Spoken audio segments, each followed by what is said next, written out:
The Okay, stream is live. Welcome. to the ESG Fitness Podcast. Hi Maureen, how are you? I'm all right.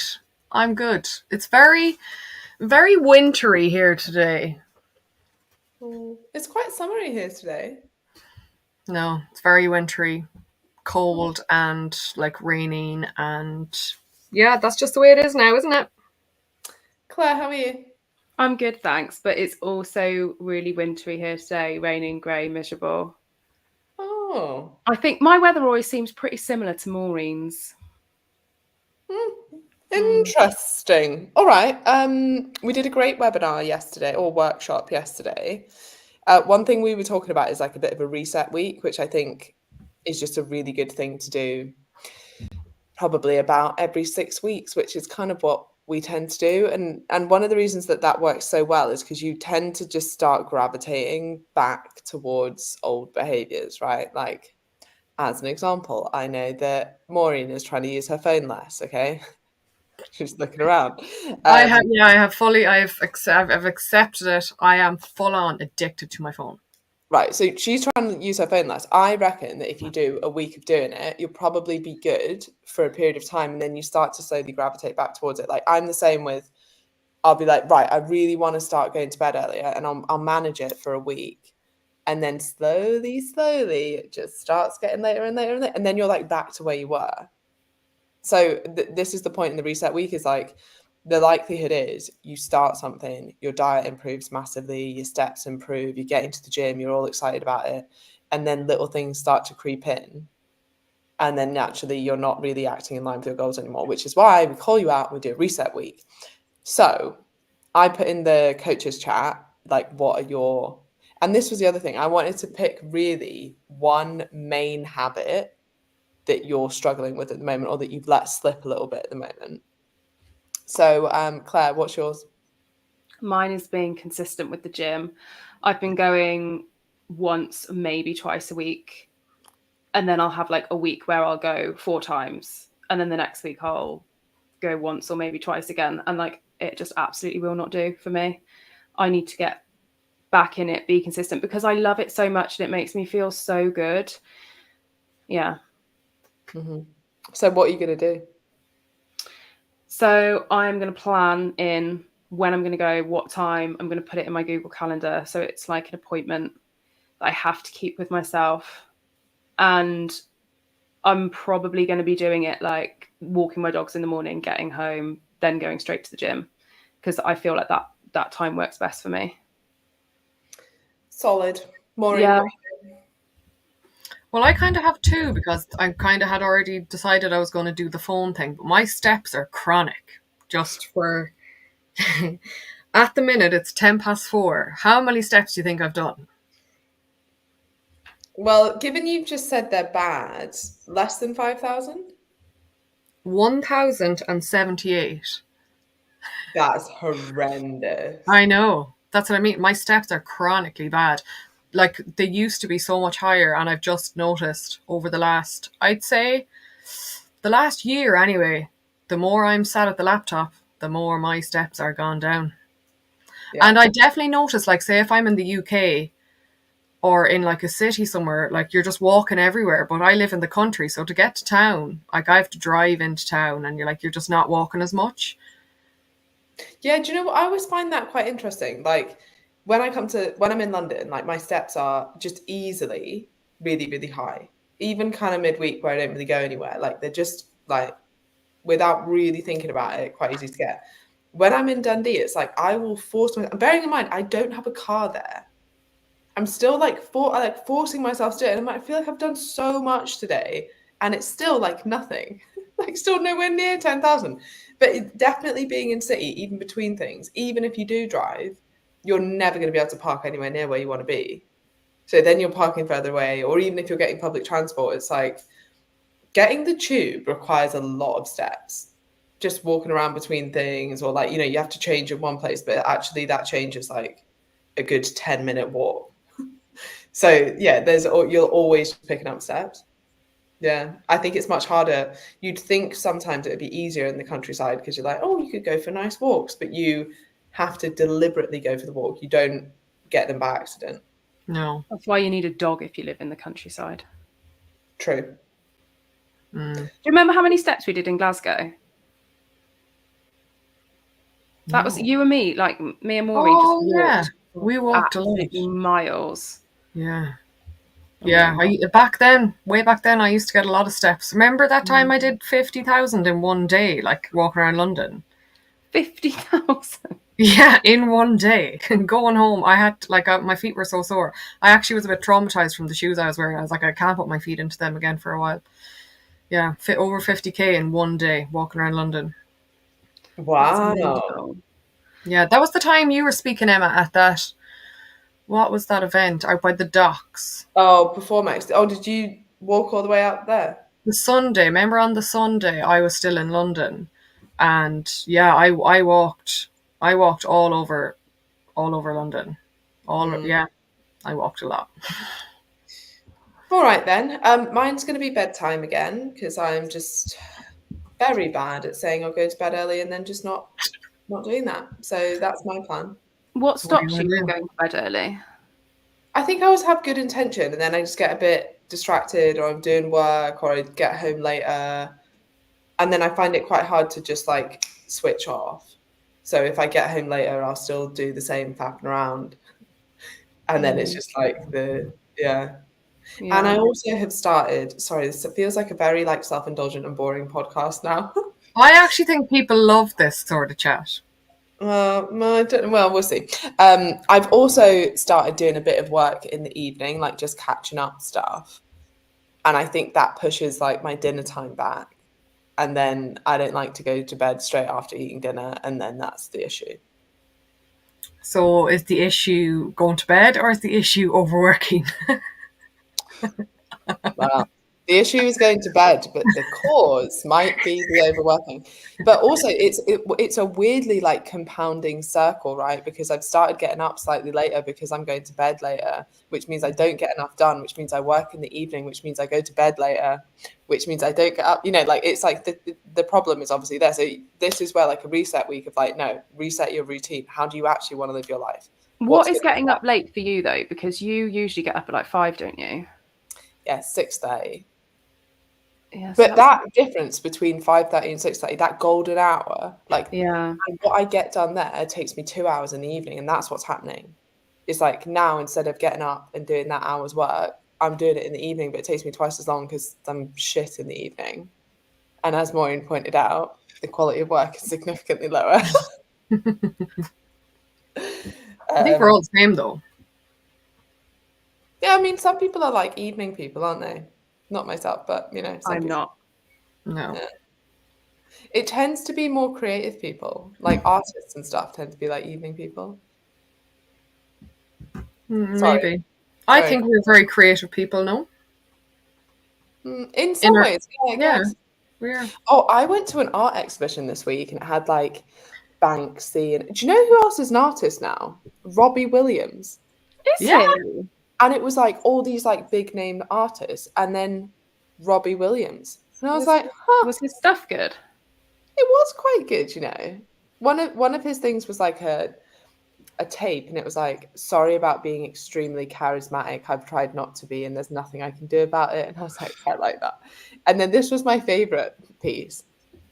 It says, I waited on the corner for my blind date. When this girl walked by, I said, "Are you Linda?"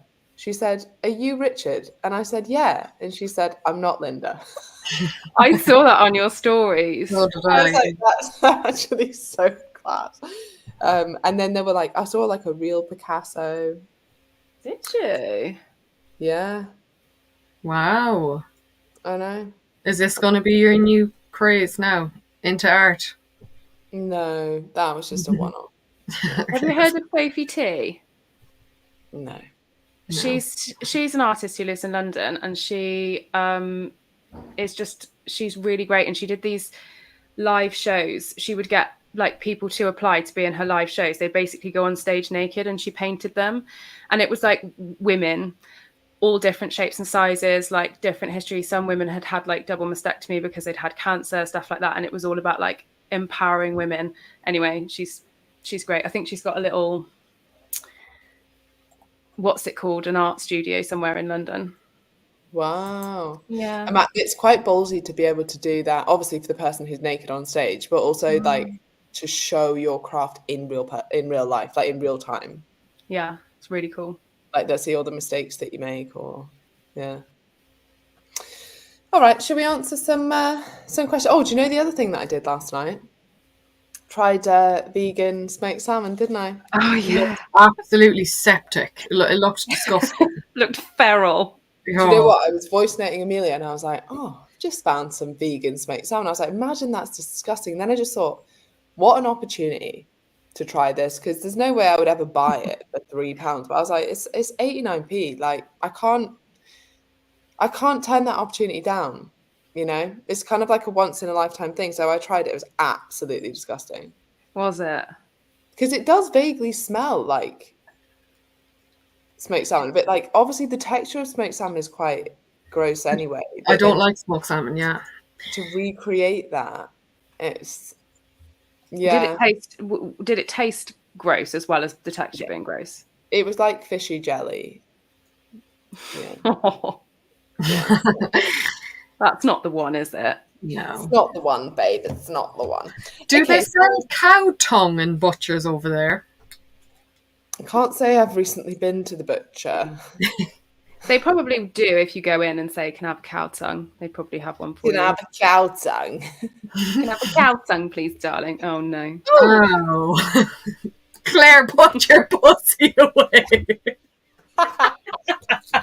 Sorry, it's my big ginger pussy. Is that Fleetwood or a Mac? That's Fleetwood. Fleetwood. Mm. Okay. My light's just having a bit of a conniption here. I don't know. Could you see that? Okay. Should we I said my light was just having a bit of a conniption. Could you see what was going on? No? No. No, okay, that's okay. Maybe it's just the ghosts. Will we get a question going? Yes. Okay. Is it okay not to journal all of the time? I've been feeling really good lately, almost normal. The food noise in my head isn't there anymore, and I just wondered if you encourage journaling routinely through the good and the bad times. So, yes, I actually kind of think I do, because journaling doesn't always have to be negative. Like, it could be that you're writing down things that you really enjoy. And it could also be, so two ways to think about this, that where actually, you know, you might not be feeling shit anymore, but could journaling make you feel even better and be more grateful and be more present and improve your life rather than kind of get you out of the negative just to being quote unquote normal? Could it enhance? And then the second way of thinking about that is like actually is one of the reasons that you do feel as good as you do because you're consistently journaling. But then on the flip side, if you're like, actually, no, I don't see any, like, I don't feel like I'm getting much benefit from it anymore, then that time and energy could be spent doing something else. And so you don't need to, but you could always go back to it. I guess the key would be like experiment.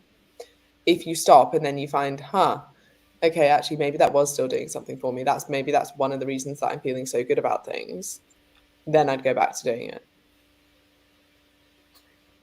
I think it's quite nice to journal sometimes when you are feeling good and you feel like you're on a bit of a roll, because I think it gives you something to look back on when you don't feel like that and when things are a bit more of a struggle.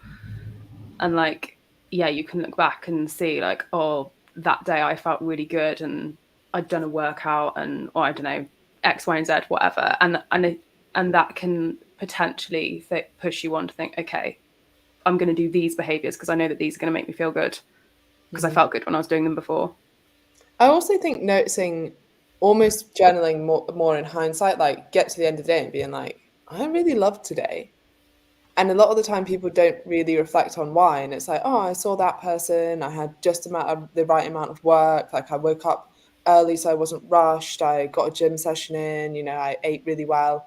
And then, okay, those are the ingredients to the reason that I felt so good today. That might be quite interesting to do as well. Yeah, I don't think there's a right or a wrong answer. I think it kind of just really depends. Try it out, test it. Definitely journaling is very, I don't know why that's a bit of a tongue twister for me. Journaling is very powerful. I'm reading a book. Can you believe I'm reading a book? And it says that thoughts take up more space in our brain than generating words do. And that's why journaling is so powerful.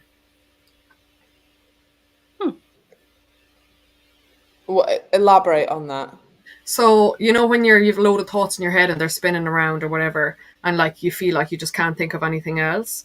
If you actually, I know we talk about journaling all the time and how good it is for you, but on like an actual, how our brain works, our brain doesn't use as much space to generate words, to put them down onto paper, than it does to hold the thoughts. Yeah, I mean, that makes sense. I also think like the process of journaling makes you make sense of what's in your head. Mm-hmm. And it's a lot less stressful once it's out on paper, because sometimes it can feel like, oh my God, I've got so much going on. I've got so much to do, or I'm worried about all these things. And once you write them down, you're like, okay, actually, these things are doable. Or like that thing I have no control over, and that thing I can action now. And that thing doesn't need to happen until next week. And I've got plenty of time to do that. And then you're like, okay, part of the stress is like holding it all in your head. What are you pointing We at? have a live viewer. We've got 4. Oh, I know, we're big time. yeah. Just when I saw that pop up, I was like, whoa. Um, Kind of Okay. forgot that we were live there for a minute. Next question. Okay. Hi, Emma Storey-Gordon. I took a lot from your answer to a question on the last podcast about setting high standards for yourself, but it was quite brief and I wondered if you could talk more about it on the next podcast, please. A question prompt for the discussion. I used to hold myself to high standards in many areas of life. However, after extremely challenging few years, when some traumatic life events happened, I realised that I have relaxed those standards significantly to allow myself to heal emotionally. That has been positive for me in some ways, but the healing is done now, and I believe I have become too forgiving of my own slip-ups and over-relaxed when it comes to personal growth and development. Any ideas for how to encourage holding myself to account more now that I am in a better place? I'm guessing journaling is going to feature in your answer, but specific journal prompts and other ideas outside of this would also be welcomed. Thank you. I do think that like high standards are relative. So it's not like there are like it sounds like what you were going through, that those were the standards that you needed to hold at the time. And now maybe you've got a bit more capacity, you can hold yourself to a slightly higher standard. My top tip wouldn't necessarily be journaling. It would be thinking about what you want to achieve, identifying the actions that are going to get you there. How would you end each week closer to that?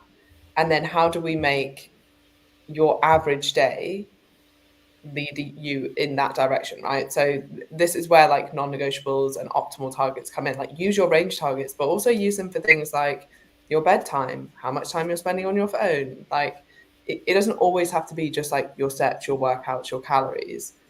It can also be other things in your life. Like we all have like non-negotiable standards of how much we post on social media. Like, you know, and then we might have an optimal standard as well. But it's like, well, I'm not going to go below that non-negotiable. Or it might be that more into like, I really want to get into reading.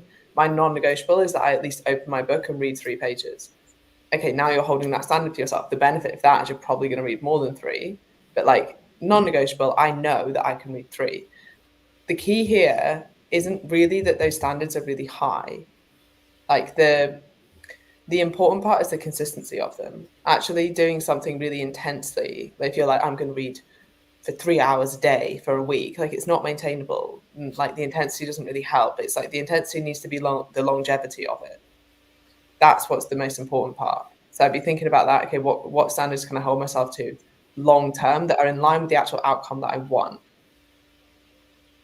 Anyone else have anything to add on? Yeah, I think like when it comes to standards and stuff like that, like I think we all fall into the trap of comparing ourselves to who we were, or maybe the standards that we were able to hold before. Like obviously this person who has written this question, who has specifically asked for her name not to be mentioned, but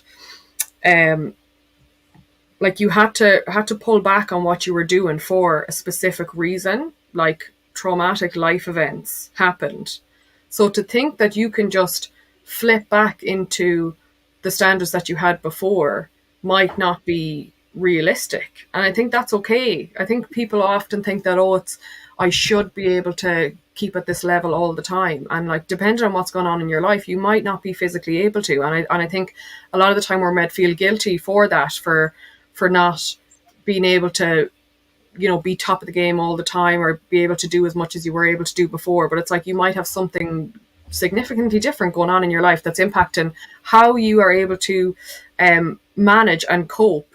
And especially if you've noticed now that from relaxing those standards, how it has allowed you to heal emotionally, then it has had a positive effect.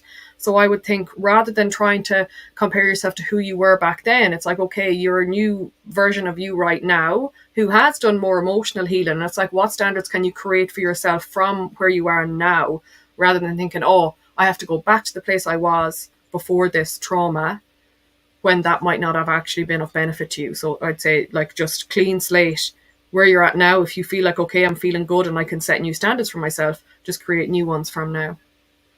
Yeah, I think that's such a good point. And I think when you point stuff like that out, you're like, oh yeah, that was quite a silly thing to do, but people do it anyway. Like, and if they saw it in somebody else, I can point out. It might be like me being like, yeah, do you know what? I want to do 2 hours of exercise every day, because I used to do something similar to that when I was at uni. And it was like, okay, cool. But when you were at uni, you had like 2 hours of class a day, and that was it. Like, there was like no other expectation of you, and you had a part-time job. Like, you don't have the same life, nor would you want the same life. And I think that's the thing you have to add in as well. Like, sometimes we can get into a little bit of a victim mentality of like, oh, well, I can't do all that other stuff now. Or even like, now I've got kids. It's like, yeah, because you wanted to have kids, because like, this is an amazing like addition to your life. But does that mean that will come at the opportunity cost of the amount of time that you might be able to exercise, for example? Yeah, of course. Like, everything is an opportunity cost. Everything that you have in life is, which means that you've got less time. Like, I wouldn't be able to run the businesses that I do if I also still wanted to spend 2 hours a day exercising, right? It's not something I want to do anymore. But I used to hold myself to kind of that standard when I was training as an athlete, but now I'm not. So you have to kind of readapt those standards to where you are now, and also based on the actual goals that you want now. And you need to think of your goals in the broader context. So you might still be like, well, do you know what? Would be quite great to still look like an athlete and feel that fit. And it's like, okay, but do you also want to feel fit and be a great mum and be a great partner and excel in your career? Okay, well, you only have so much time and energy, and you can do all of those things, but they need to be balanced. Agree with everything you both said. I don't think I have anything else to add, to be honest. All right, this one's for Claire. Thoughts on hypnosis to help deal with my unhealthy eating habits, which as soon as I think I'm getting a handle on, and all hell breaks loose. For extra context, relates to overeating specifically. So I don't know a whole amount about hypnosis. I've never had it. I know it can be good for people who want to quit smoking or drinking. I don't know, Emma, have you read any research on hypnosis and like? Yeah, I think a lot of it is placebo effect, but that, again, I'm not saying that to like poo-poo it. Like, the placebo effect is fucking huge. Yeah. So if it is and it works for you, then like, amazing. And it is like, it's a psychological problem, as in you're like, I know what to do, but I'm just not doing it. Sometimes some kind of pattern interrupts, and if you fully believe it's going to work and it changes things for you, maybe it somehow like does a bit of changing your brain chemistry. I mean, what I have looked into a little bit recently is the impact of things like psychedelics on your brain chemistry. And then, interestingly, some of the breath work seems to have like similar experiences for some people, which does make me think that, a lot of these experiences and things, there might not be like solid evidence for them. But do I think that it can sort of like change the way you think about things, rewire your brain a little bit? Like, yeah, I think potentially it could. I once tried to be hypnotized. Yeah. I tried to be hypnotized off sugar. I thought if I could be hypnotized off sugar, I would stop eating so much sugar and chocolate, which would stop me overeating on said sugar and chocolate, and I would be skinny. But how did that work? Didn't. Shocker. But yes, I agree. It's all down to definitely is placebo. So, like, for example, I was going to be hypnotized off sugar. Did I actually want to be, like, never eaten a chocolate bar again? I didn't actually want that. And I probably didn't believe that it could be possible. So, like, if I actually wanted it and if I actually truly believed that it was going to be possible, maybe it would have worked. But again, it's not that the hypnosis itself, it's more that you change the belief about yourself and you're changing the cognitive processes there. Like, even the film that I was watching the other night, Inside Out 2, it's a kids movie, but it's about emotions, but it actually displays how, like, the young girl, like, will have a thought or some sort of an emotion, whether it be anger or embarrassment or all these different emotions, and then they go into her belief system and they attach as a belief. It's really cool how it actually shows it, and it says you could have these things and then it turns into a belief and then it's now part of who you are. So you can have these thoughts, but if you don't actually believe them, they might not have an impact on you. But once you make that connection or that pathway where it's like, this is now a solid belief and I believe this to be true, that can have a massive impact on how you behave after that. And I think that's around everything that we do. It's like, if you believe that you can stick to a diet consistently, it's probably going to be easier for you. If you believe that you've always failed and that you're never going to be able to do it, it's probably going to be much harder to stick to a diet.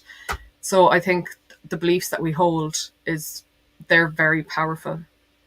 Yeah, I think a lot of people, it's like this story that they tell themselves that they are the person that always struggles on a diet, that they have a higher appetite, that they're always going to be overweight. And the thing is, you start to build evidence for that belief with your real world experience, and then it becomes very true to you, right? If you're like, I'm always the person that fails on a diet, and then all of the evidence that you have is that every single diet I've done, I've failed. Okay, so that is actually quite like a real belief for you that's quite ingrained in you. And when you do have this really strong story that you're telling yourself about that, and you're finding, then it becomes a bit of a self-fulfilling prophecy, and you find more and more evidence for that. And that's kind of where we meet people with the yo-yo dieting cycle. It's like a lot of people have, been trying for years and years and years. They don't fully believe that this time is going to be different. And it's hard to then change from that point. Not impossible, because that's what we do for people. But I think a lot of people start not really believing that they will be able to achieve the things that they want to achieve.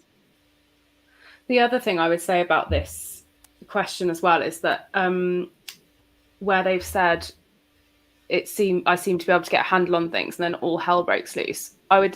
Can you look back and think, like, is that just that actually life is being fairly kind, like you've got all your ducks in a row, and then like maybe something unexpected happens, or you're ill, or like if you've got kids, your kids are being feral, and it just throws life a bit upside down. And maybe it's not that you like,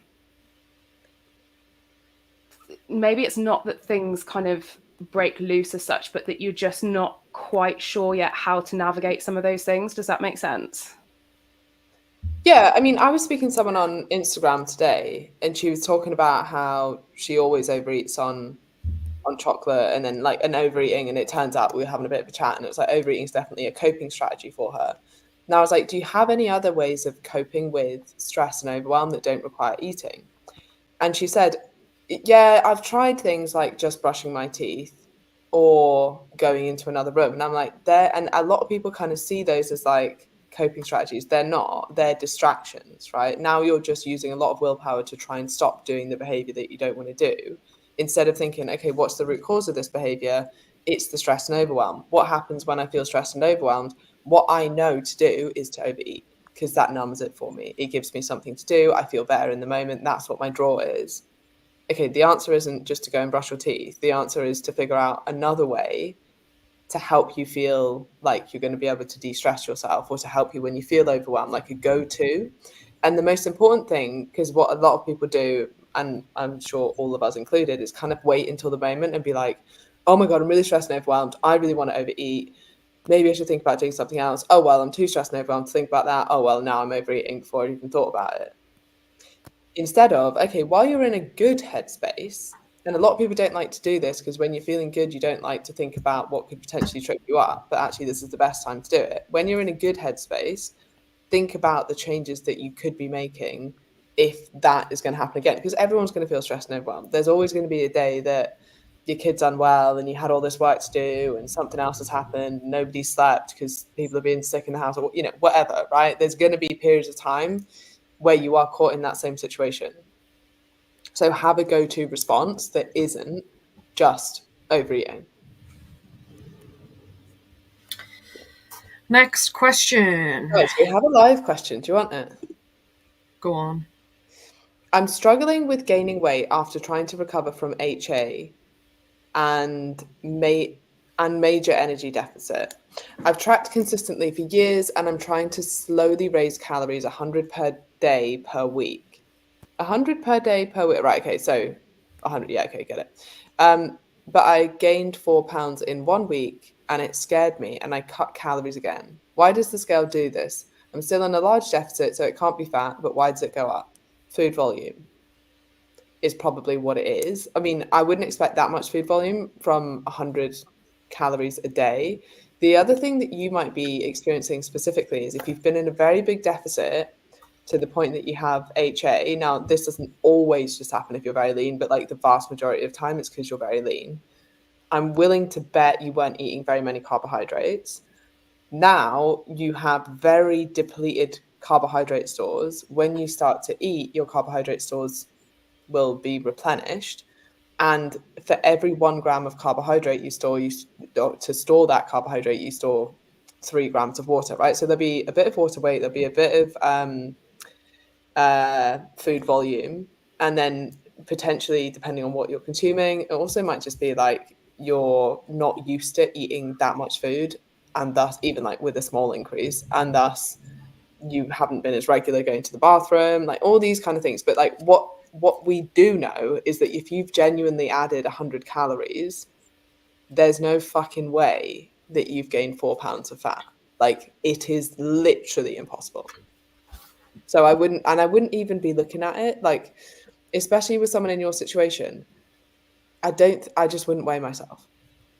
Take progress photos if you really want to, look at performance measures, but like, the scales are meant to go up if you have HA and you're recovering from HA. If that's going to fuck with your head, don't use the scales, right? Like, the point is, and I speak to so many people who are kind of trying to find a way around this, like, what if I just keep my calories low, but I increase the amount of fat that I'm consuming? Or like, how do I recover from this without gaining weight? It's like, no. The problem is you're not storing enough body fat. The idea is that you increase your body fat. So actually it's good that the weight's gone up. Now I can guarantee that won't be 4 pounds of fat, like impossible. But like the idea, yeah, that's the whole point. If you're recovering from HA, that you gain weight and fat. Yeah, but also to point out, she said there, I'm still in a large deficit, so it can't be fat. You need to get out of a deficit. Yeah. You can't be in a deficit if you're struggling with HA. If you're trying to recover, you have to be coming out of that deficit. Well, yeah, in a surplus. Yeah. I guess she's trying to come out. Is she saying she's trying to come out of it slowly? Just yeah, and I get that, but like you are just prolonging. Yeah. Because like, yeah, okay, it's not as bad as the size of deficit that you were in, but it's still a deficit, so you're still causing yourself harm. Like you're just prolonging that period. It's the same when people reach the end of their diet and they're like, what I'm going to do is just very slowly bring myself up to maintenance. Okay, well then you're still in a deficit for that period of time. Now if you've genuinely got to the end of your diet and you're like, I don't want to lose any more weight, or I don't want to lose any more fat, come up to estimated maintenance now. You don't need to do it slowly, and accept that the scale will probably fluctuate a bit for all the reasons I've just said, but that's not a body fat thing. Question. How to come back from sickness and managing non-negotiables during that time? Just even a flu or a head cold, and when to know to go back to training. It definitely took me full 2 weeks to feel like I could get back into the gym again due to fatigue and managing the guilt of not hitting non-negotiables when sick. Claire Alice. Thank you, Maureen. Patricia. Oh my God. So bad, isn't it? Little Mary, Patricia, Joyce. Emily. Maureen, Patricia, Emily.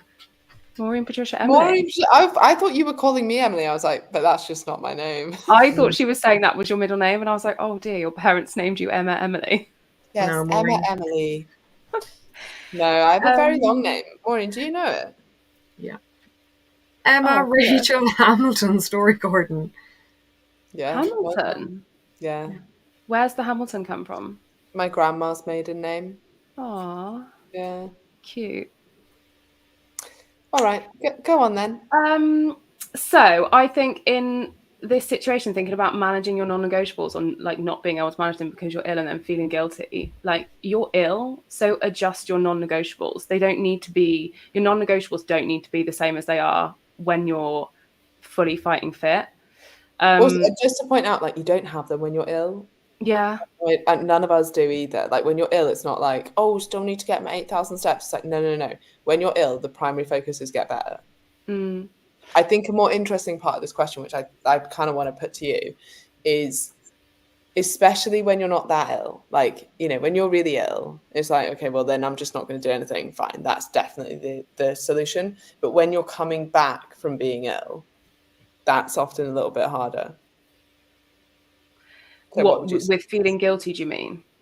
Well, not so much feeling. I mean, I don't think you should feel guilty at all, but more like, okay, well, how do I know how much I should be doing? And I'd always kind of encourage people to err on the side of caution, like it's not a race. Yeah, I would agree.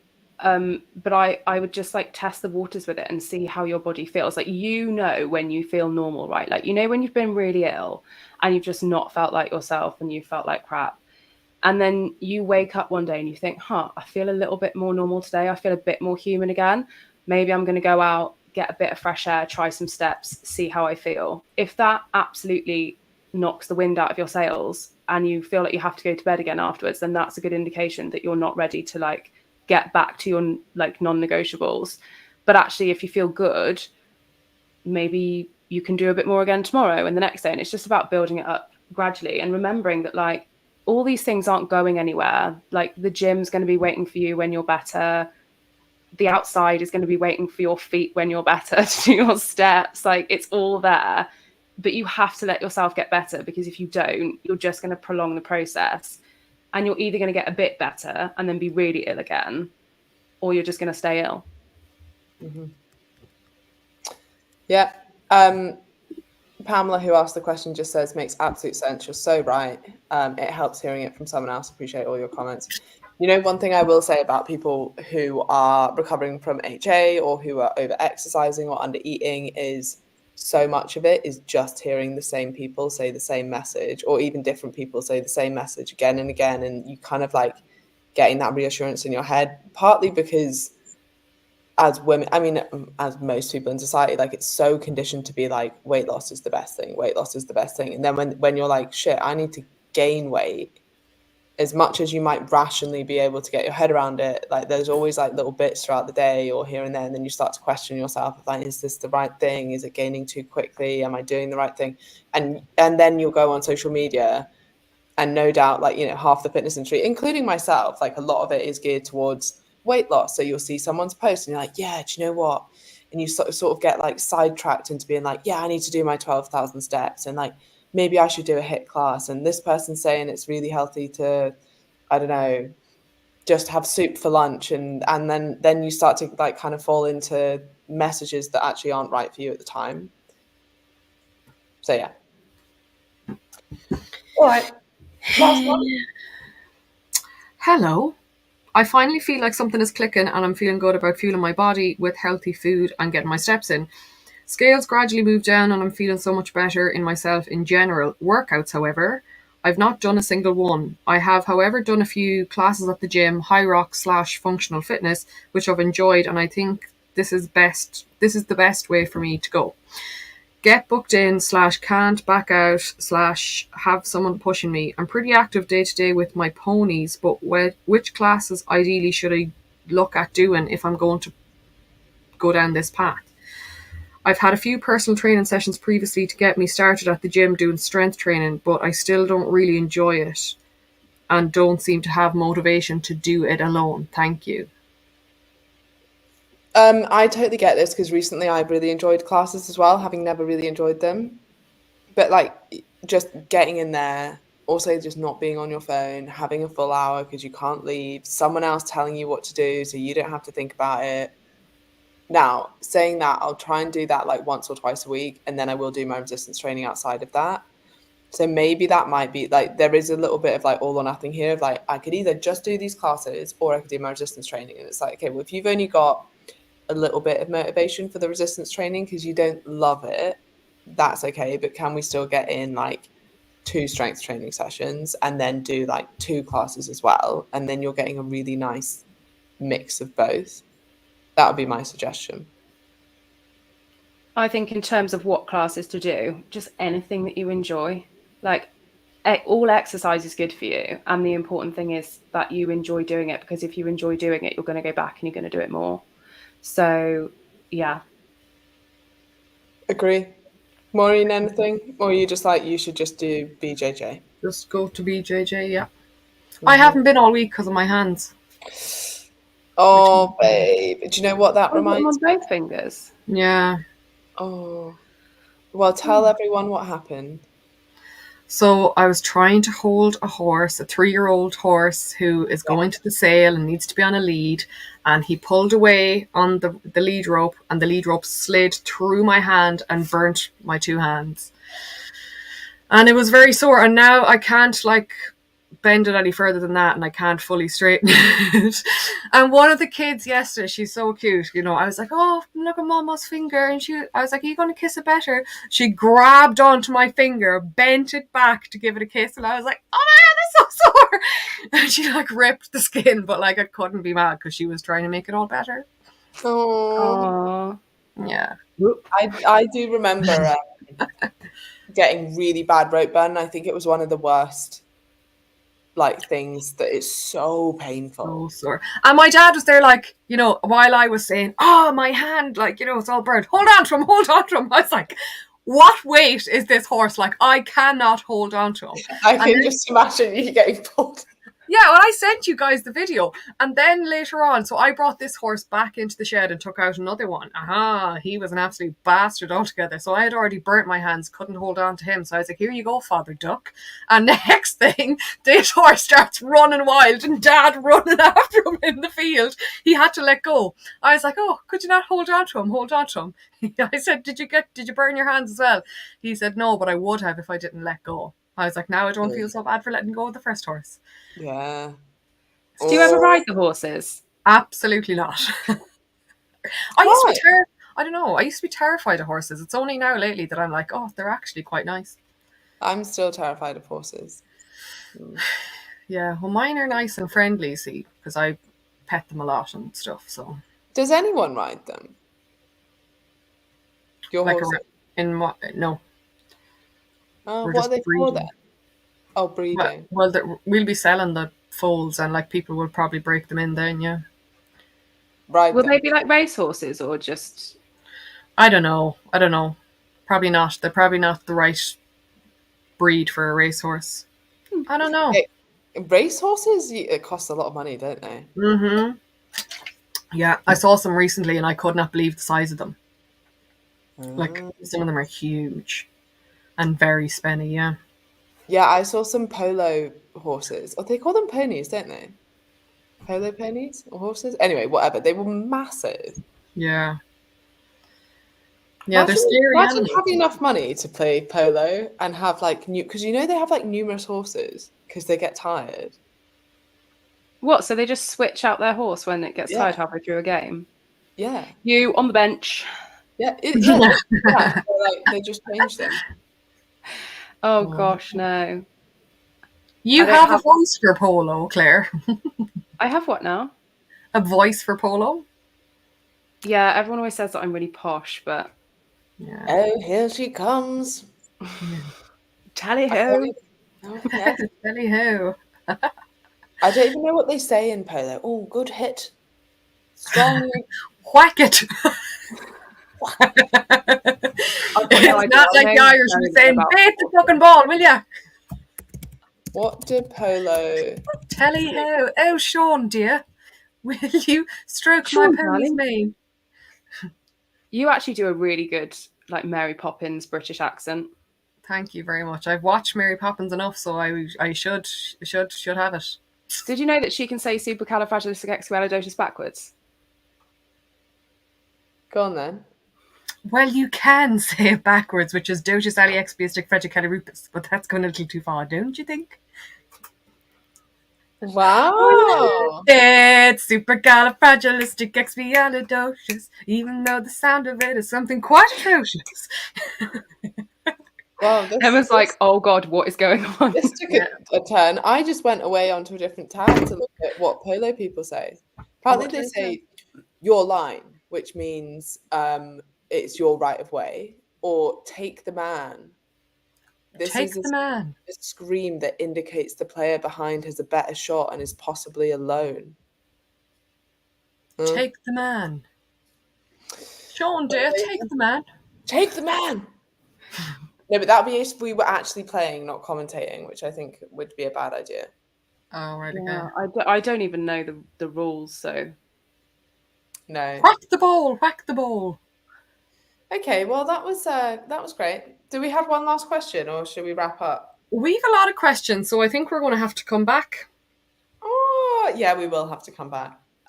Give me one more. Okay.